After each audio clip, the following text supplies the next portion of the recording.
Hi అండి. అందరూ ఎలా ఉన్నారండి? బాగున్నారండి? ఈరోజైతే గోంగూర పచ్చిరొయ్యల కర్రీ అయితే చేస్తున్నానండి. ఈ కర్రీ అయితే చాలా సింపుల్‌గా, చాలా టేస్టీగా ఉంటదండి. మనకి ఇంట్లో అన్నీ దొరికే వాటితోనే ఈ కర్రీ అయితే నేను చేస్తున్నానండి. ఒకసారి మీరు కూడా తప్పకుండా ట్రై చేయండి. కర్రీ అయితే చాలా టేస్టీగా ఉంటది.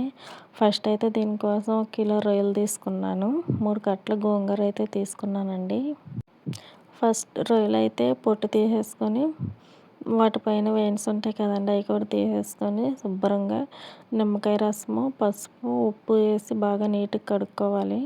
కడిగిన తర్వాత ఒకసారి అవి కొంచెం బాయిల్ చేయాలండి. బాయిల్ చేస్తే దానిలో వాటర్ వస్తాయి. ఆ వాటర్ అంతా తీసి పక్కన పెట్టుకోవాలి. పక్కన పెట్టుకొని మనకు రొయ్యలోకి కావాల్సినవి ఉల్లిపాయలు, పచ్చిమిరపకాయలు, టమాటాలు, కొత్తిమీర కట్ చేసి అయితే నేను పెట్టుకున్నానండి.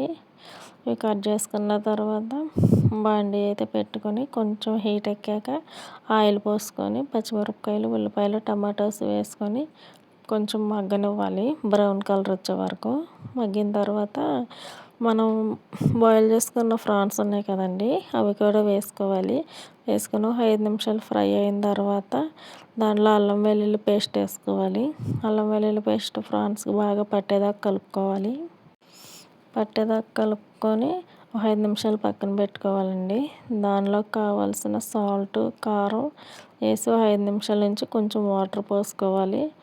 వాటర్ వేసిన తర్వాత కొత్తిమీర కొంచెం వేసుకోవాలండి. కొత్తిమీర, కసూరి మేతి, ధనియాల పౌడర్, జీరా పౌడర్ వేసుకొని కొంచెం గరం మసాలా కూడా వేసుకోవాలి. వేసుకొని కొంతసేపు ఉడకనిచ్చి ఇదైతే పక్కకు తీసుకోవాలి. నెక్స్ట్ గోంగూర అయితే కలుపుకోవడానికి వండుకోవాలి. పచ్చిమిరపకాయలు, టమాటోస్ వేసుకొని ఉల్లిపాయలు బాగా ఫ్రై చేసుకొని గోంగూర కూడా వేసుకోవాలి.